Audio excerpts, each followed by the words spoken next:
खाना पहले पकता है, जो विज्ञान के सारे तथ्यों को गलत साबित करता है। यहाँ भोजन बनाने का कार्य केवल सेवायत ब्राह्मणों द्वारा किया जाता है और किसी भी बाहरी व्यक्ति को इसमें प्रवेश की अनुमति नहीं होती।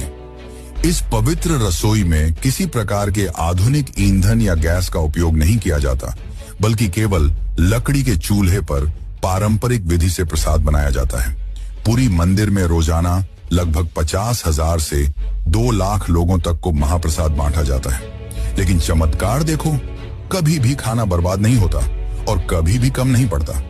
मान्यता है कि मां लक्ष्मी स्वयं प्रतिदिन रसोई में आती हैं और रसोई के सेवकों को अंतः प्रेरणा देती हैं कि आज कितनों के लिए प्रसाद तैयार करना है।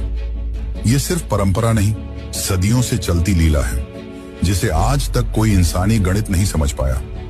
एक और चौंकाने वाली बात तो यह है कि इतने बड़े किचन